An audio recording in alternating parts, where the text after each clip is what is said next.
যিনি একজন দলপতি এবং বয়সে প্রবীণ, সবার মুরব্বী, দিক নির্দেশনা দিয়ে থাকেন। আমরা তার দীর্ঘায়ু কামনা করছি এবং প্রশ্ন করছি আজকের এই নির্বাচন নিয়ে তিনি তার পর্যবেক্ষণে কতটুকু পেলেন এবং কতটুকু আশাবাদী যে সুন্দর একটা কমিটি হবে কি না।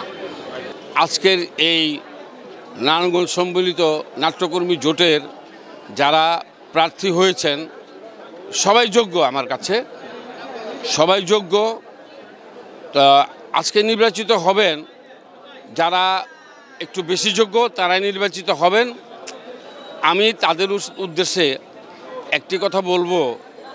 ইতিপূর্বে আমাদের প্রিয় সাংবাদিক সাইফুল্লাহ মাহমুদ টিটু বলে গেছেন যে দুস্থ, অসচ্ছল, অসহায় শিল্পীবৃন্দ যারা আছেন তাদের প্রতি একটু সুনজর, সহানুভূতি রাখার জন্য।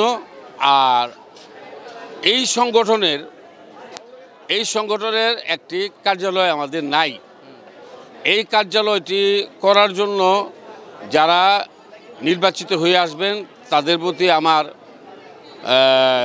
সবিনয় অনুরোধ রইল এই কার্যালয়টি করবেন। আর আমরা তো এখন রিটায়ারমেন্টের পথে, উদীয়মান তরুণ যারা আছে তারা সবাই এই সংগঠনকে এগিয়ে নিয়ে যাবে।